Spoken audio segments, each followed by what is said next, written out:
Assalamu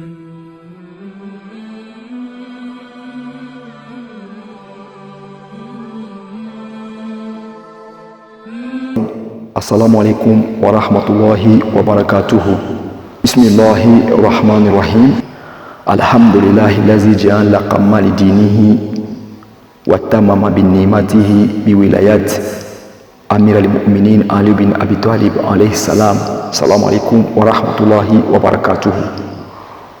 Tolobela mukie sur Khadir Khoum ou bien événement oyo elekaki na deuxième ya Khadir Khoum.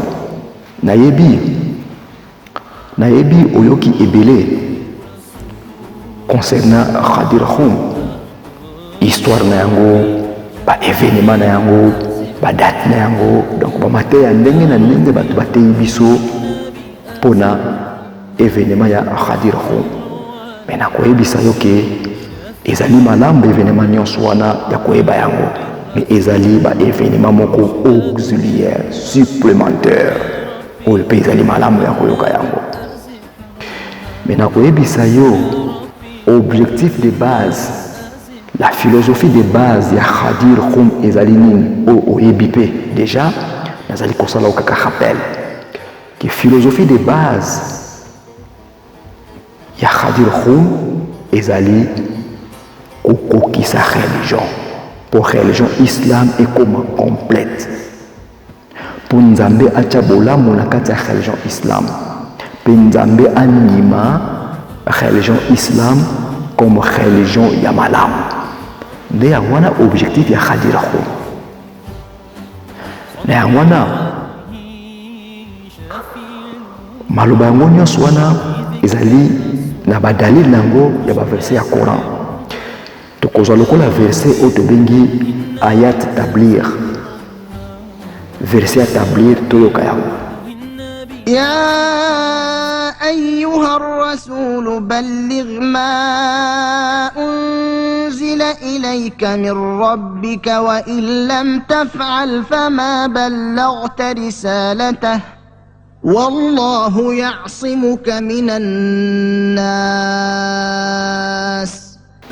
Verset où établir ezali kolobani. Verset où établir ezali mitindo, le commandement divin ya Nzambe.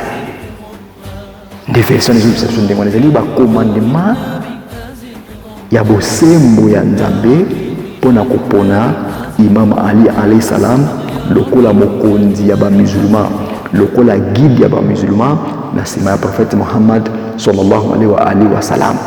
Pona mina ezalaki spirituel, ezalaki ordinarité. Alors verset mosusu otobengi verset ikmal ya ngonde ezali kobomba philosophie, ezali kobomba objectif, ezali kobomba tina ya Khadir. Ezo binakata verset oyo otobengi verset ikmal. Tolanda verset yango. اليوم أكملت لكم دينكم وأتممت عليكم نعمتي ورضيت لكم الإسلام دينا. Verset oyo ikmal ezali koloba nini? Ndenge baponi Imam Ali alayhi salam lokola mokonzi ya ba musulman na mbala moko Nzambe akomisi religion islam complète. Nzambe akomisi religion islam ekoka. Pe Nzambe atie bolamu na kati ya religion islam. Pe Nzambe andimi religion islam lokola religion ya malamu.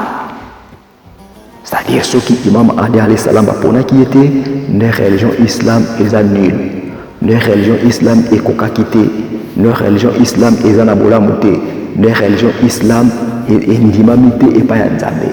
Mais suite ya kopona Imam Ali alayhi salam verset oyo ekitaki mbala moko ntango baponi kaka mbala moko verset oyo ekiti ke lelo nakokisi religion na bino ekomi complète pe na tie bolamu na kati ya religion wana pe na ndimi comme religion de islam. Yango wana philosophie ya Khadir Khoum, yango wana base ya Khadir Khoum oyo nyonso etikali ezali malamu mingi koyoka yango, ezali auxiliaire, ezali supplémentaire. Alors mpona kosukisa na kolisa bino lisusu esengeli toyeba chiisme evandi na baévénement mibale. Chiisme etelemi na baévénement mibale. Événement ya liboso ezali événement oyo touti kolobela ya kopona imam Ali alayhi salam lokola mokonzi ya bamusulman mokolo ya Khadir. Baévénement elekangi na Khadir yango na base ya chiisme. Événement mosusu ezali baévénement ya maye oyo elekaki na Karbala. Po soki maye oyo elekaki na Anshura esalamaki te de islam ezongelaki to batir na yango te.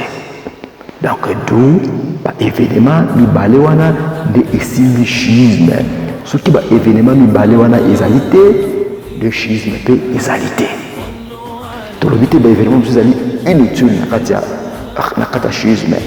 Tous les événements ezali utiles, mais événements de base où ezali comme ça la chiisme ezali kaka mibale. Événement ya Khadir na événement ya Karbala. Nasuki awa, assalamu alaikum wa rahmatullahi wa barakatuhu. Bonne fête de Khadir Khoum à vous tous.